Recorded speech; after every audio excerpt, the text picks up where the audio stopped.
Dave here. This is a video on doing a bit of varminting with my 223. I've got a Remington Model 700, what would they call a milspec, with a 5R barrel. Now I shot this fox last night from the cabin on the rotating varmint bench up there, and I ranged it out to be, it was 191 metres, and yeah, it wasn't a bad shot. It's only a small fox, a bit of mange on him, so I'm not picking him up. So what I'm going to do now is I've got these decoys here, and I'm going to set them up, see if I can get some crows off them. And these decoys here, well, these ones are okay. I'll just show you that, it's like a hard plastic jobby. But these ones here, I think they're made in China, or most things are these days, and they've got like a fur finish on them, and they were really cheap. And the good thing with these, you can have them standing up like that. So we'll set them all up into the wind. Put a rock under here, and blown over. But the beauty with these ones is they also come with a peg, so you can shove that in there, I think, like that, like so, and have him in the ground, so, like this. And they actually move around a bit, look like they're real. Alright, so put another one here, over here maybe. Alright, so we'll go back to the cabin now and I'll show you this rifle. It's a really accurate gun, but I'm not really happy with it. Like, I don't like the way it feeds. It jams a lot. For a $1,500 rifle, I think it was even more than that. Yeah, it's not real reliable for a bolt action anyway. Seems to jam on if you put five rounds in the magazine.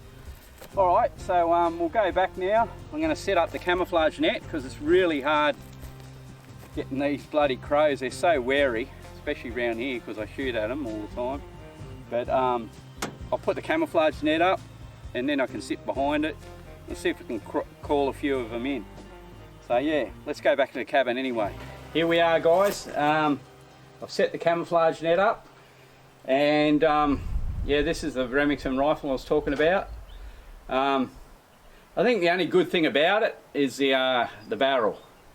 And the 5R rifling, apparently it's a military barrel. These came also in 308 Winchester and 300 Winchester mag, as well as 223. I got the 223 because doing this sort of shooting, you only use about half as much powder. The ammo is a lot cheaper, and there's bugger all recoil. So yeah, you can shoot it all day. It's a good caliber for knocking over foxes. Not very good for knocking over pigs unless you head shoot them, because you'll get a lot of runaways. Now with this rifle, very heavy. The stock I don't really like much. It's got a really chunky palm swell. If you've got big hands, not much you can do about it. You know, it's the grip's pretty shit, I find. It's got no cheek piece on it. Now, the worst thing with this gun is this. I'll show you. All right, so put 5 cartridges in it.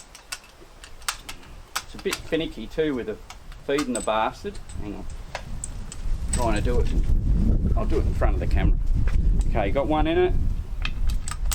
2, 3, 4, 5. Now you watch this. See that?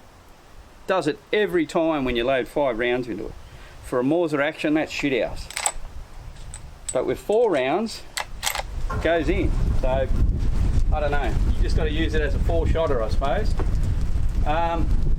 Overall finish is pretty good on it, and the scope on it, I got a VX3 Leopold. You can't fault them.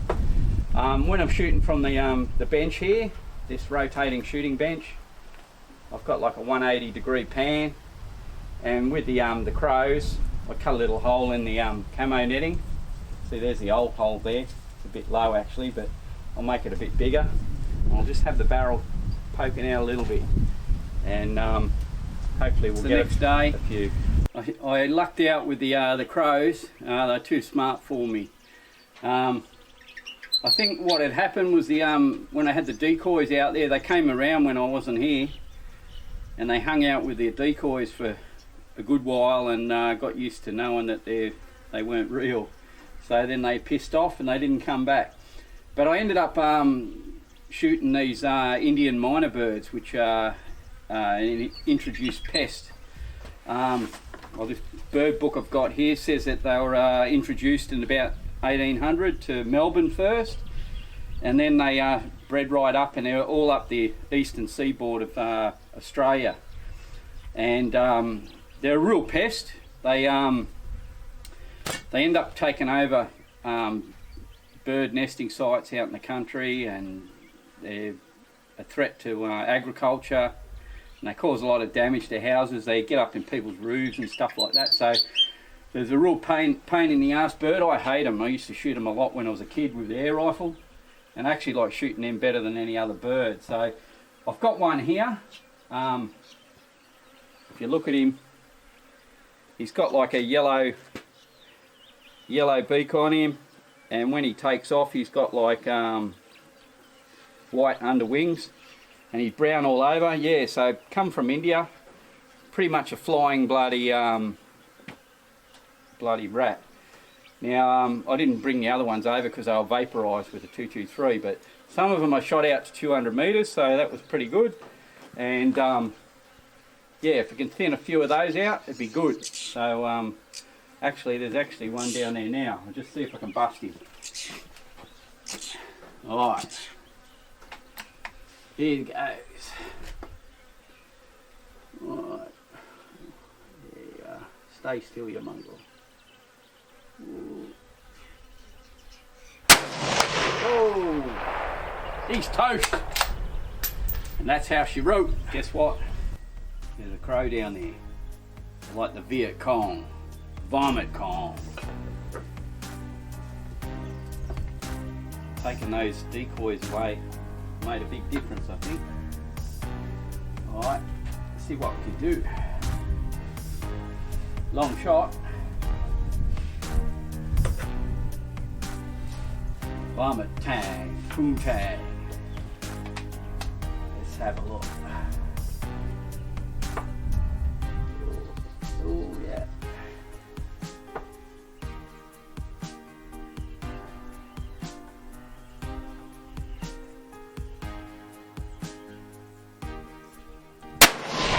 Oh! Big blackbird pie tonight. Well, there you go, guys.